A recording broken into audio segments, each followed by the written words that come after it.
नमस्कार, Byju's exam prep IAS Hindi platform पर आपका स्वागत है। दोस्तों, आज हम लोग 20 अगस्त 2022 के द हिंदू समाचार पत्र का विश्लेषण करेंगे, जो कि आपके आगामी संघ लोक सेवा आयोग की प्रारंभिक एवं मुख्य परीक्षा के दृष्टिकोण से लाभदायक सिद्ध हो सकता है। तो दोस्तों, आइए पहले सत्र के विषय की चर्चा कर लेते हैं। तो आज का पहला टॉपिक है अपवादवाद का अन्याय, यानी द इनजस्टिस ऑफ एक्सेप्शनलिज्म। तो यहाँ पर यही बात की जा रही है, अपवादवाद का अन्याय। इसके तहत जो इसमें पॉइंट दिए गए हैं, बिल्किस बानो का केस आप लोगों ने सुना होगा। इस मामले में अन्याय के मूल में 11 व्यक्तियों को रिहाई देने में यह अपवादवाद है। तो यह कह सकते हैं कि इसमें जो रिमिशन पॉलिसी है, इसके बारे में हम लोग चर्चा करेंगे। और राज्यों की अपनी अपनी रिमिशन पॉलिसी होती है। गुजरात की रिमिशन पॉलिसी है क्या, इसके बारे में चर्चा करेंगे। और अधिकार की रक्षा हेतु क्या रिमिशन पॉलिसी प्रासंगिक है, इसके बारे में चर्चा करेंगे। और रिमिशन पॉलिसी के कानूनी पहलू क्या हैं, इसके बारे में बात करेंगे। दूसरा टॉपिक होगा अंधेरे से सौर ऊर्जा से चलने वाले प्रकाश तक। तो दोस्तों, इसमें हम लोग बात करेंगे सोलर एनर्जी, यानी अंधेरे से सौर ऊर्जा से चलने वाले प्रकाश। त्रिपुरा के खोवई जिले में सरखी पारा अगरतला से यह लगभग 90 किलोमीटर पूर्व में है। तो यहाँ पे जो है जनजाति ये पाई जाती है रियांग। तो यहाँ पर सोलर एनर्जी डेवलप किया गया है। और यहाँ पर हम लोग चर्चा करेंगे पीएम कुसुम योजना की। पीएम कुसुम योजना की भूमिका किस प्रकार इन परिवारों के लिए 7 से 8 घंटे बिजली उपलब्ध करा रही है। ग्रामीण क्षेत्रों में हम कह सकते हैं कि पीएम कुसुम योजना एक गेम चेंजर साबित हो सकती है। तो दोस्तों, इसमें हम लोग पीएम कुसुम योजना के बारे में पढ़ेंगे, इसके घटकों के बारे में पढ़ेंगे, इस योजना के क्या इच्छित लाभ हैं उसके बारे में चर्चा करेंगे, और भी जो रिन्यूएबल एनर्जी में है उनका भी थोड़ा सा उदाहरण लेंगे। इसके बाद आता है समुद्री विविधता समझौते पर विचार कर रही भारतीय टीम। तो दोस्तों, इस समझौते के एक प्रमुख पहलू उन कंपनियों के अधिकारों पर निर्णय लेना है जो समुद्री संसाधनों की खोज कर, यानी भारत और संयुक्त राष्ट्र के अन्य सदस्य देशों द्वारा एक प्रतिनिधिमंडल उच्च समुद्रों में समुद्री जैव विविधता के संरक्षण के लिए अपनी तरह के एक अनूठे समझौते पर विचार विमर्श कर रहे हैं।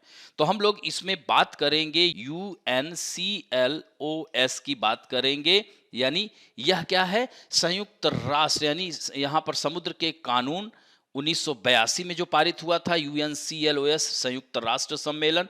तो इसके बारे में हम लोग बात करेंगे, यह कानून है क्या, और इसके अंतर्गत कह सकते हैं समुद्र के संसाधनों को किन किन क्षेत्रों में वर्गीकृत किया जाता है। जैसे कि हम बात करेंगे आधार रेखा की, आंतरिक जल की, प्रादेशिक सागर की, अनन्य आर्थिक क्षेत्र, यहाँ पर कौन सी गतिविधियां होती हैं, इनके बारे में चर्चा करेंगे। और अंत में चौथा टॉपिक होगा चीन ने भारत के साथ एक ही दिशा में काम करने का आह्वान किया है। दोस्तों, यहाँ पर भारत चीन संबंधों की चर्चा करेंगे। चीन भारत से संबंधों को बहाल करने के लिए एक दिशा में काम करने का आह्वान किया है। हालांकि हमारे देश के विदेश मंत्री और वहाँ के जो चीन ने जो बात की है, तो दोनों भारत और चीन निकट आना चाहते हैं। तो भारत चीन निकट आने में क्या समस्याएं हैं, भारत चीन के बीच विवाद किन किन बिंदुओं पर है, साथ साथ भारत चीन सहयोग क्षेत्र किन किन बिंदुओं पर है, क्या भारत चीन संबंधों के लिए संभावित जो सामान्य आधार है, जैसे जलवायु परिवर्तन के मुद्दे पर अगर बात की जाए, WTO के मुद्दे पर बात की जाए, ब्रिक्स में भी एक साथ हैं, वर्ल्ड बैंक, IMF। तो इन सब मुद्दों की चर्चा हम लोग करेंगे। और अंत में हम लोग बात करेंगे मुख्य परीक्षा अभ्यास प्रश्न, जिसमें 2 प्रश्नों के उत्तर की संरचना की चर्चा करेंगे। तो आइए पहले टॉपिक की ओर चलते हैं, द इनजस्टिस ऑफ एक्सेप्शनलिज्म। यानी यहां पर आप देख सकते हैं पृष्ठ संख्या 8 पर संपादकीय पृष्ठ पर आया हुआ है। इसको हम सामाजिक न्याय से जोड़ सकते हैं। तो दोस्तों, इस सामाजिक न्याय से जोड़ सकते हैं कि बिल्किस बानो का केस आप लोगों ने सुना होगा, यह काफी चर्चा में रहा था। दोस्तों, साल 2002 की बात है। गुजरात दंगों के दौरान एक जघन्य अपराध ने पूरे देश को झकझोर दिया था। तो इस तरह से उसमें जो प्रेग्नेंट बिल्किस बानो का गैंगरेप हुआ और उसके परिवार के 15 सदस्यों में से 7 की हत्या कर दी गई थी। तो इस तरह से 21 जनवरी 2008 को CBI स्पेशल कोर्ट ने इस केस के 11 अपराधियों को दोषी पाया और उन्हें उम्र कैद की सजा सुनाई, और 11 लोगों को इस सप्ताह ही गुजरात की एक जेल से रिहा कर दिया गया। तो यह चर्चा का विषय हो गया। यानी दोस्तों इसे जो यह जो केस था जिन्हें जब उम्र कैद की सजा सुनाई गई थी तो बाद में बॉम्बे हाई कोर्ट में भी इस सजा को बरकरार रखा गया था। तो दोस्तों यह जो है जेल से रिहा किया गया, यह क्यों किया गया? दरअसल एक दोषी ने 15 साल की सजा पूरी करने के बाद सुप्रीम कोर्ट में रिहाई के लिए याचिका डाली थी और कोर्ट ने गुजरात सरकार से इस याचिका पर विचार करने के लिए कहा था। लेकिन दोस्तों इन दोषियों की रिहाई के बाद बहुत से सवाल उठ रहे हैं। सबसे पहला सवाल तो यही है कि रिमिशन पॉलिसी होती क्या है? क्या कोई भी दोषी इसका इस्तेमाल कर जल्दी छूट सकता है? इसका जिक्र संविधान में है या फिर इसके लिए अलग से कोई कानून लाया गया था? तो इस तरह से हम लोग इस आलेख में इसी के बारे में जानेंगे कि यह रिमिशन पॉलिसी है क्या। तो रिमिशन पॉलिसी का मतलब यह होता है कि कोर्ट की तरफ से दी गई सजा का नेचर बदले बगैर उसकी अवधि को कम कर देना। यानी उदाहरण के तौर पर अगर हम मान लेते हैं कि किसी दोषी को 5 साल के लिए कठोर कारावास की सजा मिली है तो रिमिशन पॉलिसी के तहत इस सजा को 2 साल के कठोरतम कारावास में बदला जा सकता है। तो इस पॉलिसी के तहत दोषी को एक निश्चित तारीख दे दी जाती है और उसे बताया जाता है कि वो उस तारीख को रिहा हो जाएगा और कानून की नजर में वह आजाद माना जाएगा। हालांकि अगर रिमिशन पॉलिसी की किसी शर्त का उल्लंघन होता है तो सजा में दी गई छूट रद्द कर दी जाती है, फिर दोषी को पूरी सजा भुगतनी होती है। तो इस तरह से इस बिल्किस मामले में सरकार ने एक कमेटी का गठन किया। यानी बिल्किस बानो मामले में रिहा किए गए ये जो 11 दोषी हैं इनको 14 साल से ज्यादा के लिए जेल में थे चूंकि, तो कुछ समय पहले इनमें से एक मैंने बताया था जो कि सीआरपीसी की धारा 432 और 433 के तहत रिमिशन के लिए गुजरात हाई कोर्ट में याचिका डाली थी। तो गुजरात हाई कोर्ट ने इस याचिका को यह कहकर खारिज कर दिया कि इस मामले में रिमिशन या छूट के मसले पर विचार करने का अधिकार महाराष्ट्र सरकार के पास है, न कि गुजरात सरकार के पास। तब ऐसे में इन 11 अपराधियों में से एक ने सुप्रीम कोर्ट का दरवाजा खटखटाया और याचिका दायर कर कहा कि वह 1 अप्रैल 2022 तक जेल में बिना किसी छूट के 15 साल 4 महीने का समय बिता चुका है। तो इस याचिका पर सुनवाई करते हुए सुप्रीम कोर्ट ने 13 मई को एक आदेश दिया। इसमें कहा गया क्योंकि अपराध गुजरात में हुआ था इसलिए गुजरात सरकार के पास ही दोषी के आवेदन पर विचार करने का अधिकार है और कोर्ट ने गुजरात सरकार को इस मामले में विचार करने के लिए कहा और इस निर्देश के बाद गुजरात राज्य सरकार ने समिति गठित की। तो इस तरह से वहां पर पंचमहल के कलेक्टर हैं उनको इस पैनल का अध्यक्ष बनाया गया और फिर इस पैनल ने ही दोषियों को रिहा करने का फैसला लिया। यहां पर आप देख सकते हैं कि यह प्रणाली कारागार अधिनियम 1894 और विभिन्न राज्यों द्वारा विकसित नियमों पर निहित है। चूंकि जेल जो है राज्य का विषय है तो राज्य इस तरह के कदम उठा सकते हैं। यानी राज्य सरकारों ने समय से पहले रिहाई के नियम भी विकसित किए हैं जिनमें संविधान के अनुच्छेद 161 के तहत राज्यपाल की छूट की शक्तियों को प्रभावी करने की शक्ति भी शामिल है। तो दोस्तों इसमें अधिकार यही है कि सुप्रीम कोर्ट ने छूट को एक कैदी के जीवन के अधिकार के अंतर्निहित हिस्से के रूप में मान्यता दी है। लोकप्रिय धारणा यही है कि विपरीत छूट एक अधिकार है और राज्य द्वारा दोषी को दिया गया विशेषाधिकार नहीं है। तो इन 11 लोगों के साथ यह असाधारण व्यवहार किया गया है जब इसे अब देश भर के अपराधियों के एक पूरे वर्ग को अस्वीकार कर दिया गया है। तो इस तरह से यहां पर देख सकते हैं कि क्या है गुजरात की रिमिशन पॉलिसी। तो दोस्तों गुजरात ने 9 जुलाई 1992 को छूट नीति तैयार की थी यानी रिमिशन पॉलिसी को तैयार किया था। इसके तहत समय से पहले रिहाई के लिए कैदी को आवेदन करना पड़ता है और 20 साल से ज्यादा उम्र कैद वाले या सजा याफ्ता कैदी अपनी 1/3 सजा काट चुका हो तो वह समय से पहले रिहाई के लिए आवेदन कर सकता है। हालांकि इस मामले का विपक्ष काफी विरोध कर रहा है। दोस्तों रिमिशन पॉलिसी के कानूनी पहलू क्या हैं? प्रिजन एक्ट 1894 के तहत रिमिशन सिस्टम को परिभाषित किया गया था।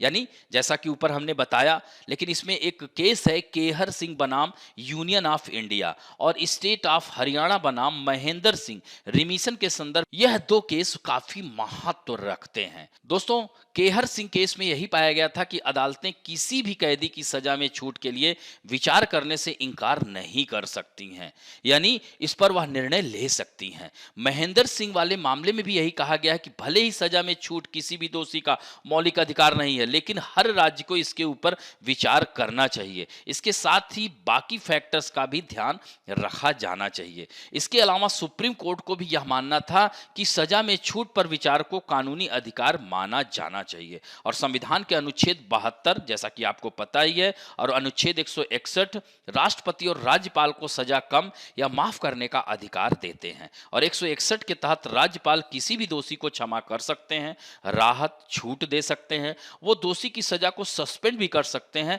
शर्त यही है कि सजा राज्य के अधिकार क्षेत्र में आती हो, ऐसा ना हो कि यह केंद्र का विषय हो जाए। तो दोस्तों, संविधान के अनुच्छेद 72 यही कहता है कि राष्ट्रपति किसी भी दोषी को माफ कर सकता है, उसको राहत दे सकता है या फिर उसकी सजा में छूट दे सकता है। तो इस अनुच्छेद के तहत राष्ट्रपति के पास किसी दोषी को माफ करने की पावर गवर्नर से ज्यादा है। तो criminal procedure code CrPC jail की सजा में छूट का प्रावधान करती है। इसके तहत पूरी सजा या फिर उसका एक हिस्सा रद्द किया जा सकता है। तो सीआरपीसी की धारा 432 में क्या है, इसके तहत सरकार किसी सजा को पूरी तरह से या आंशिक तौर पर शर्तों के साथ या उसके बगैर सस्पेंड या माफ कर सकती है। वहीं धारा 433 के तहत सरकार किसी भी सजा की अवधि को कम कर सकती है। तो दोस्तों, आप लोगों ने देखा ही होगा कि केंद्रीय गृह मंत्रालय ने आजादी की 75वीं वर्षगांठ के मौके पर कैदियों को विशेष छूट देने के लिए राज्यों और केंद्र शासित प्रदेशों को दिशा निर्देश भी जारी किए थे। लेकिन क्या ऐसे में महिलाओं की सुरक्षा या यौन हिंसा के लिए दंड एक गंभीर चिंता का विषय बना हुआ है? जेंडर गैप इंडेक्स में आप देख सकते हैं कि भारत की स्थिति 135 है। तो विधायिका, कार्यपालिका और न्यायपालिका के यौन अपराधों के लिए दोषी ठहराए गए लोगों के कठोर सजा की ओर बढ़ने के बारे में यह चिंता का विषय है। तो दोस्तों, आपराधिक शिकायतों को दर्ज करने और न्याय प्रणाली को नेविगेट करने में बलात्कार पीड़ितों का सामना करने वाली चुनौतियों का प्रदर्शन करने वाले यह महत्वपूर्ण शोध का विषय हो चुके हैं। हालांकि इस मामले में गंभीर अन्याय पर हमारे रोष के साथ यौन हिंसा के लिए अतिदंडात्मक दृष्टिकोण एक समान वैधता के साथ नहीं होना चाहिए। बिल्किस बानो द्वारा न्याय पाने के लिए सहन की जाने वाली दुर्गम कठिनाइयां और उनकी सुरक्षा के लिए हमारा सामूहिक भय अब 15 साल की कैद को अपर्याप्त लग सकता है। लेकिन एक टूटी हुई और भेदभावपूर्ण व्यवस्था के प्रति हमारे असंतोष को कठोर वाक्यों और प्रथाओं द्वारा तय नहीं किया जा सकता, जो दुर्भाग्य से न्याय का एकमात्र रूप है जो एक दंडात्मक प्रणाली प्रदान कर सकता है। तो इस तरह से उत्तरजीवी और चुनौतियां यहां पर आप देख सकते हैं कि किस तरह से इसका काफी विरोध हो रहा है इस केस का। अब बढ़ते हैं दूसरे टॉपिक की ओर। पृष्ठ संख्या 9 पे आया हुआ है। इसको सामान्य अध्ययन के थर्ड पेपर यानी ऊर्जा में डाल सकते हैं। From darkness to solar powered light, यानी अंधेरे से सौर ऊर्जा से चलने वाले प्रकाश की ओर। दोस्तों, यहां पर देख सकते हैं ये त्रिपुरा राज्य है। तो त्रिपुरा के खोवई जिले में यह जो है खोवई डिस्ट्रिक्ट है, यहाँ पर अगरतला इसकी राजधानी है। यह जो जिले में सरखी पारा, जो कि अगरतला से 90 किलोमीटर की पूर्व में है। तो इसके सभी निवासी रियांग हैं, जो राज्य के 19 एसटी में से यानी शेड्यूल ट्राइब में से एक हैं। लेकिन केवल एक जो है पीटीजी यानी आदिम आदिवासी समूह के रूप में यह मान्यता प्राप्त है। हालांकि आज का नामकरण विशेष रूप से कमजोर आदिवासी समूह है। तो त्रिपुरा अक्षय ऊर्जा विकास एजेंसी त्रिपुरा में नई और नवीकरणीय ऊर्जा परियोजनाओं को लागू करने के लिए राज्य नोडल एजेंसी दूर दराज के गांव में सौर प्रकाश परियोजना को लागू कर रही है। और दोस्तों, इसमें पीएम कुसुम योजना की बहुत अधिक भूमिका रही है। तो ग्रामीण क्षेत्रों में यह योजना बड़े गेम चेंजर के रूप में साबित हो सकती है। और यह सौर सिंचाई परियोजना रही है, जिससे त्रिपुरा में मानसून की बारिश पर किसानों की निर्भरता भी कम होने की उम्मीद है। तो दोस्तों, स्टैंड अलोन स्लोवर पंपों के लिए लागत का 50% नवीन और नवीकरणीय ऊर्जा मंत्रालय राज्य सरकार द्वारा 30% और लाभार्थी द्वारा 20% वहन किया जाना था। लेकिन ग्रामीण और आदिवासी किसानों की आर्थिक स्थिति, चूंकि उनकी आर्थिक स्थिति ट्राइबल ग्रुप की बहुत ही दयनीय है, तो ऐसे में त्रिपुरा सरकार ने नाबार्ड से वित्त पोषण के साथ एक समर्सिबल पंप के लिए सौर पंप की लागत 48% और बोरिंग लागत का 100% प्रदान कर रही है। तो दोस्तों, यहाँ पर पीएम कुसुम योजना जो पहल है, यह बहुत ही महत्वपूर्ण योजना है। इसके तहत अगर हम बात करते हैं तो यह 2018 के बजट में 28,250 मेगावाट तक के विकेंद्रीकृत सौर ऊर्जा उत्पादन से संबंधित किसान उन्मुख योजना, जिसे प्रधानमंत्री किसान ऊर्जा सुरक्षा एवं उत्थान महाभियान, जिसे पीएम कुसुम कहा जाता है, तो यह प्रोत्साहन प्रदान किया गया था। तो पीएम कुसुम योजना किसानों को अपनी बंजर भूमि पर स्थापित सौर ऊर्जा परियोजनाओं के माध्यम से ग्रिड को बिजली बेचने का विकल्प प्रदान करते हुए अतिरिक्त आय अर्जित करने का अवसर प्रदान करेगी। दोस्तों, यह योजना अगर सही मायने में लागू हो जाती है तो भारत में ऊर्जा सुरक्षा और ग्रामीण अर्थव्यवस्था के लिए सुरक्षित भविष्य सुनिश्चित करने की दिशा में एक मजबूत आधार के रूप में यह कार्य कर सकती है और कर भी रही। इसके सकारात्मक रिजल्ट आने लगे हैं। दोस्तों, यह नवीन और नवीकरणीय ऊर्जा मंत्रालय द्वारा पीएम कुसुम योजना शुरू की गई थी और इसके कुछ घटक हैं, यानी पीएम कुसुम योजना के 3 महत्वपूर्ण घटक हैं और 2022 तक 30.8 गीगावाट की सौर क्षमता जोड़ने का लक्ष्य रखा गया है। तो घटक ए में क्या है कि विकेंद्रीकृत, यानी भूमि पर स्थापित 10,000 मेगावाट के विकेंद्रीकृत ग्रिडों को नवीकरणीय ऊर्जा संयंत्रों से जोड़ने की बात की गई है। और घटक बी में सौर ऊर्जा से, यानी 20 लाख सौर ऊर्जा चालित कृषि पंपों की स्थापना करना है। और घटक सी में 1.5 मिलियन ग्रिड से जुड़े सौर ऊर्जा से चलने वाली कृषि पंपों का सौरीकरण करना है। तो इस योजना के तहत केंद्र सरकार कुल 34,000 करोड़ रुपए की वित्तीय सहायता उपलब्ध करा रही है। तो इस तरह से इस योजना के जो लाभ हैं, डिस्कॉम की मदद करना, सहायता करना, यानी इस योजना के तहत वर्तमान में कृषि के लिए बिजली पर अत्यधिक सब्सिडी दी जाती है।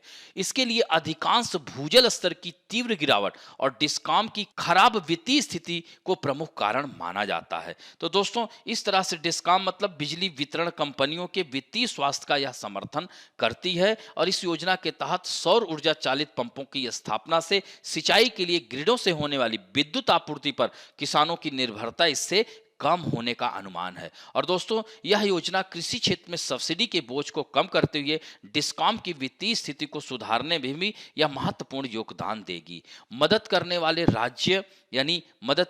राज्यों यानी राज्य की सहायता, तो विकेंद्रीकृत सौर ऊर्जा उत्पादन को बढ़ावा दिया जाएगा।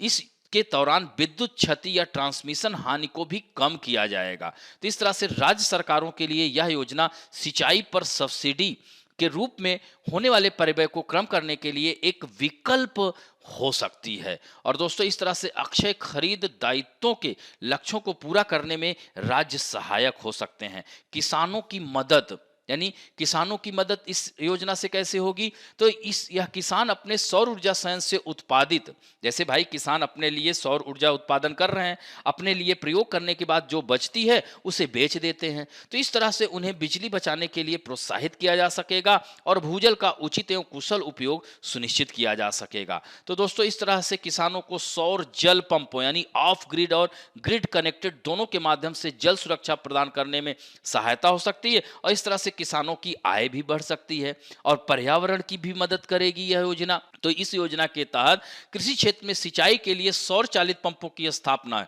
के माध्यम से सिंचित क्षेत्र में वृद्धि के साथ ही प्रदूषण में वृद्धि करने वाले डीजल पंपों के प्रयोग में कमी आएगी और इस तरह से कह सकते हैं कि छतों, बड़े संयंत्रों के बीच मध्यवर्ती स्तर सौर ऊर्जा उत्पादन के रिक्त स्थान को भरने में यह सहायता देगी। दोस्तों, और how renewable energy saves up, यहाँ पर आप देख सकते हैं यह सोलर एनर्जी के बारे में दिया गया है, इसी तरह से विंड एनर्जी और बायोमास एनर्जी के बारे में भी दिया गया है। अब बढ़ते हैं पृष्ठ संख्या 11 पर सामान्य अध्ययन के सेकंड पेपर यानी अंतरराष्ट्रीय संबंध से जोड़ सकते हैं।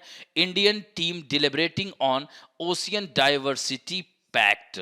दोस्तों, यह जो है समुद्र विविधता समझौते पर विचार कर रही है भारतीय टीम और समझौते का एक प्रमुख पहलू उन कंपनियों के अधिकारों पर निर्णय लेना है जो समुद्री संसाधनों की खोज करती हैं। तो भारत और संयुक्त राष्ट्र के अन्य सदस्यों का प्रतिनिधिमंडल उच्च समुद्रों में समुद्री जैव विविधता के संरक्षण के लिए एक अनूठे समझौते पर वह डिस्कशन हो रहा है। कहां? न्यूयॉर्क में। अर्थात महासागर जो देशों के क्षेत्रीय जल से परे फैले हुए हैं। तो इस समझौते से समुद्र के कानून 1982 के संयुक्त राष्ट्र सम्मेलन, जिसे यूएनसीएलओएस कहते हैं, इसके तहत अंतर्राष्ट्रीय कानून रूप से बाध्यकारी साधन का मसौदा तैयार करने की उम्मीद है और उच्च समुद्र में पृथ्वी के सतह का 45% हिस्सा है।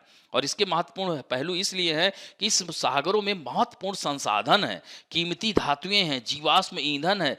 इसमें संसाधनों की तलाश और अन्वेषण कंपनियों के अधिकार क्या होंगे, यह सब। और भारत सरकार, खासकर भारत के लिए ब्लू इकोनॉमी नीति को मंजूरी दी है, जो कि लगभग 4000 करोड़ रुपए का कार्यक्रम है, जो 5 वर्षों में इसको और विस्तृत किया गया है। तो इस तरह से इसके अलावा मानव युक्त पनडुब्बी पोत विकसित करने के साथ साथ जीवों सहित गहरे समुद्र के वनस्पतियों और जीवों के जैव पूर्वक्षण पर भी भारत कार्य करेगा। दोस्तों, यह यूएनसीएलओएस यानी समुद्र के कानून के लिए संयुक्त राष्ट्र सम्मेलन इसको कहा जाता है, यह एक संक्षिप्त शब्द है। तो दोस्तों, यह यूएनसीएलओएस यानी UN convention on the law of the, sea UNCLOS कहा जाता है, यह 1982 में एक अंतरराष्ट्रीय संधि थी, जो कि विश्व के समुद्रों और महासागरों के उपयोग के लिए एक नियामक ढांचा प्रदान करती है, जिसे 16 नवंबर 1994 से पूरी तरह से प्रभाव में आया। तो दोस्तों, यह समुद्री संसाधनों और समुद्री पर्यावरण के संरक्षण तथा समान उपयोग को सुनिश्चित करने की दिशा में यह कार्य करता है। दोस्तों, यह यूएनसीएलओएस कह सकते हैं किन किन मामलों को संबोधित करता है, तो देश की संप्रभुता से जुड़े मामले, देशों के नौसैनिक अधिकार, विभिन्न सामुद्रिक जोनों में उपयोग के अधिकारों का निर्धारण करता है।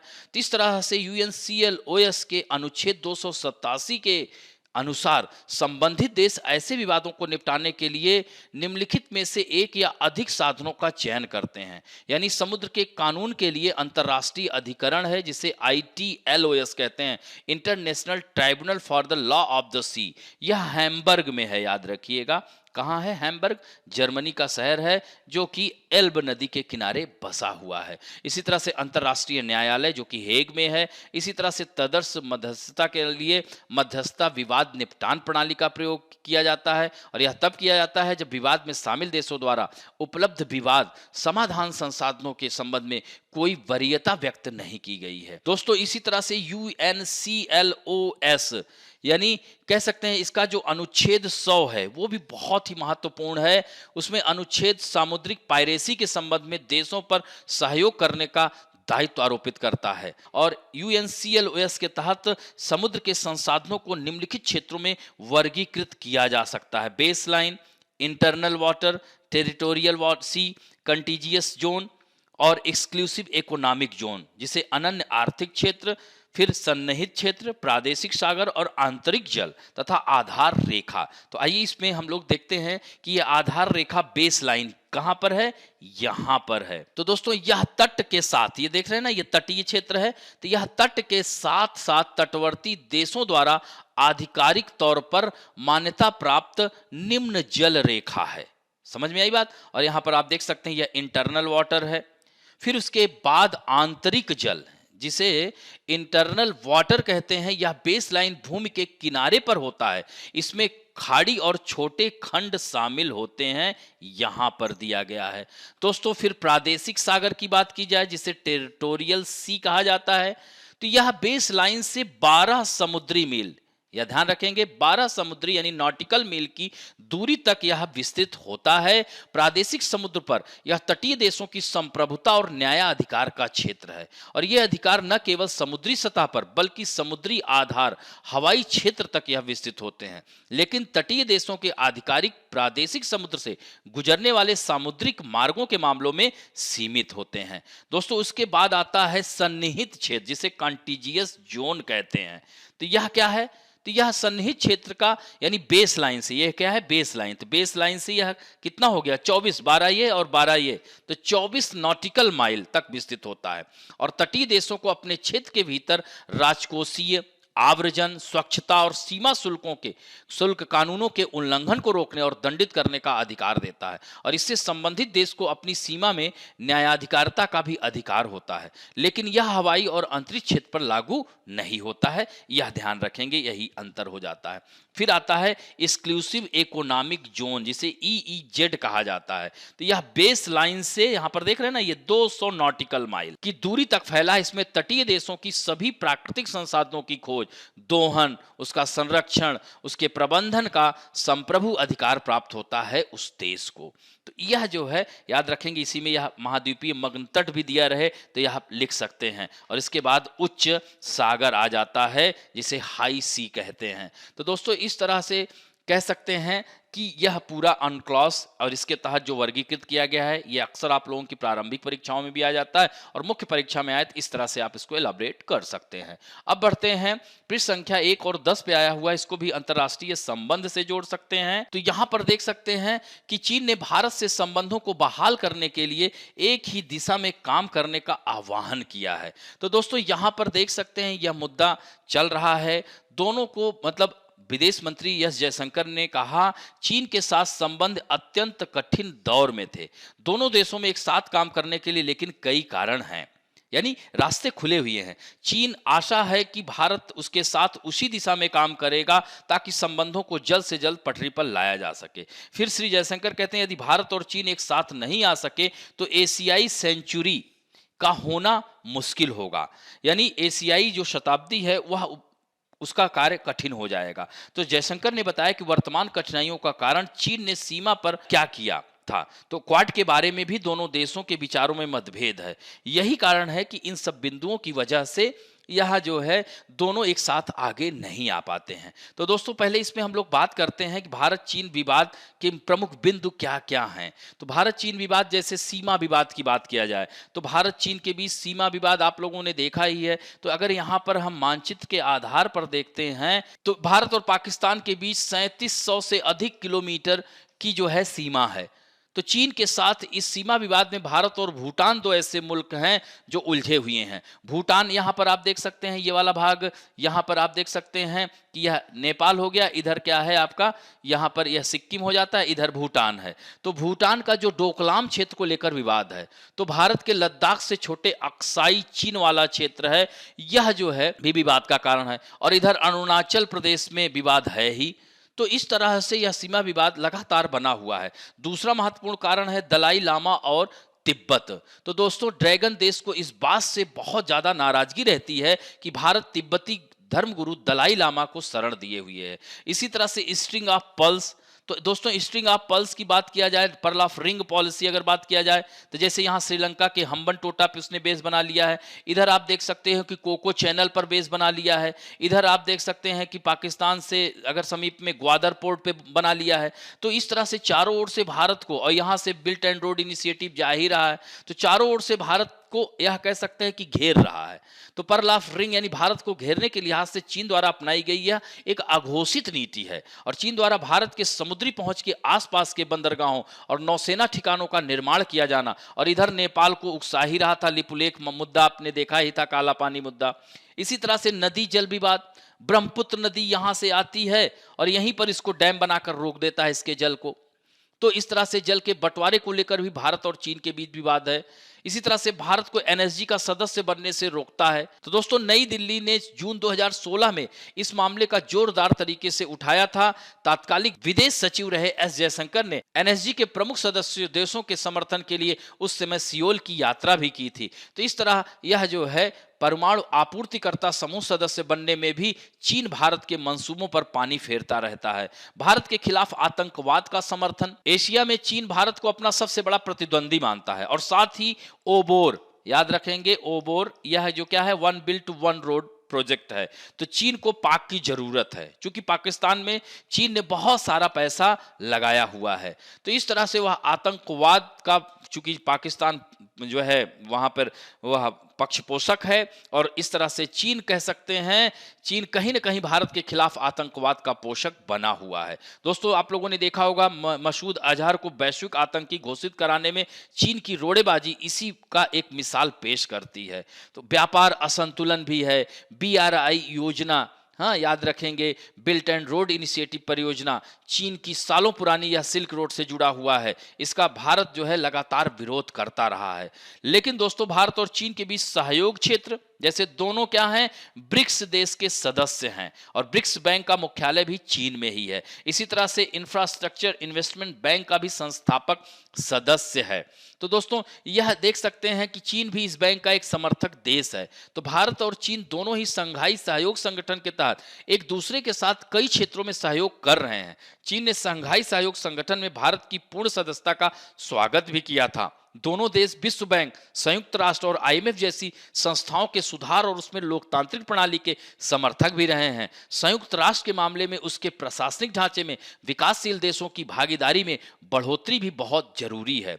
और दोस्तों भारत और चीन दोनों ही देश G20 के भी समूह सदस्य हैं। इसी तरह से संबंधों में संभावित जो सामान्य आधार कहा जा रहा है क्लाइमेट एक्शन और साथ साथ WTO मुद्दे पर, इन दोनों मुद्दों के माध्यम से भारत और चीन एक साथ आ सकते हैं। यानी WTO वार्ताओं के दौरान भारत और चीन ने कई मामलों पर एक जैसा रुख अपनाया है, जिसमें WTO की दोहा वार्ता भी शामिल है। इसी तरह से दोस्तों पर्यावरण को लेकर अमेरिका और उसके मित्र देशों द्वारा भारत और चीन दोनों की आलोचना की जाती है। इसके बावजूद दोनों ही देशों ने पर्यावरण शिखर सम्मेलन में अपनी नीतियों का बेहतर समन्वय किया है। तो इस तरह कह सकते हैं कि दोनों देश आगे आ सकते हैं। तो यह जो है आगे यही है कि एक हाथ दें तो एक हाथ लें, यानी भारत और चीन दोनों देशों को अपने द्विपक्षीय संबंधों को बेहतर बनाने के लिए कुछ ऐसे मौकों की तलाश करनी होगी जो दोनों के लिए फायदेमंद साबित हो। जैसे कि साल 2017 में जब चीन फाइनेंशियल एक्शन टास्क फोर्स का उपाध्यक्ष बनना चाहता था तो उसे भारत के समर्थन की जरूरत थी। तो भारत ने समर्थन के लिए हामी तो भरी, लेकिन बदले में पाकिस्तान के ग्रे लिस्टिंग के लिए बीजिंग का समर्थन मांगा। दोस्तों आने वाला वक्त एशिया का होगा, तो ऐसे में भारत और चीन समेत एशिया के तमाम बड़े देशों को यह समझना होगा कि एशिया को आगे बढ़ाएं और सब लोग मिल करके, यानी एक आंकड़े के मुताबिक आने वाले समय में वैश्विक अर्थव्यवस्था में एशिया की हिस्सेदारी लगभग 50% होने के आसार हैं। ऐसे में इस क्षेत्र में किसी भी प्रकार का तनाव और आपसी वैमनस्य विकास और वृद्धि को नुकसान ही पहुंचाएगा और इस तरह से एशिया सेंचुरी का जो सपना है वह जो है नहीं पूर्ण हो पाएगा। तो इसमें जो है भारत और चीन को महत्वपूर्ण भूमिका निभानी होगी। अब आइए दोस्तों मुख्य परीक्षा अभ्यास प्रश्न की ओर। जलवायु परिवर्तन जैसे सामान्य आधारों से तनावपूर्ण भारत चीन संबंधों को पुनर्जीवित किया जा सकता है, क्या आप सहमत हैं? इसकी विस्तृत चर्चा करें। तो दोस्तों प्रश्न के उत्तर को सबसे पहले तो भूमिका, फिर दूसरा है मध्य भाग और साथ साथ जो है आपको निष्कर्ष पर पहुंचना है या आगे की राह क्या हो सकती है। तो भूमिका में वर्तमान परिस्थिति में और हमारे देश के विदेश मंत्री का क्या कहना था, चीन का क्या कहना था, उन बातों को लिखते हुए आपको मुख्य भाग में आना है। और इस तरह से भारत और चीन के बीच जो महत्वपूर्ण पहले सकारात्मक बातें, नकारात्मक दोनों बातों को लिख सकते हैं। यानी नकारात्मक मतलब क्या है कि भारत चीन के बीच विवाद क्या है, और इस तरह से भारत चीन के बीच सहयोगात्मक रवैया क्या है, और आगे आने वाले दिनों में क्या जलवायु परिवर्तन भारत और चीन के रिश्तों को या एशिया सेंचुरी का सपना भारत और चीन के संबंधों को प्रगाढ़ कर सकता है। इन सब बातों को लिखते हुए अंत में निष्कर्ष पे पहुंचना है। तो निष्कर्ष में यही कहना है कि एक हाथ दे तो एक हाथ लें, यानी कहने का मतलब है कि द्विपक्षीय संबंधों को बेहतर बनाने के लिए दोनों देशों को नजदीक आना पड़ेगा। और इस तरह से आने वाला समय एशिया का है, तो ऐसे में भारत और चीन को महत्वपूर्ण भूमिका निभानी होगी। अब बढ़ते हैं दूसरे प्रश्न की ओर। भारत में सौर ऊर्जा के विस्तार को बढ़ावा देने के लिए केंद्र सरकार की कुछ पहलों के बारे में विस्तार से चर्चा करें। दोस्तों इसको भी आप 3 भागों में तोड़ लीजिए। पहले तो भूमिका में त्रिपुरा का जिक्र करते हुए, उस जिले का जिक्र करते हुए कि वहां पर सोलर पैनल के द्वारा वहां के जो रियांग जनजाति है उनको किस प्रकार लाभ मिल रहा है। उसके बाद मध्य भाग में, अच्छा ध्यान रखेंगे यहीं पर आपको लिख देना है पीएम कुसुम योजना के बारे में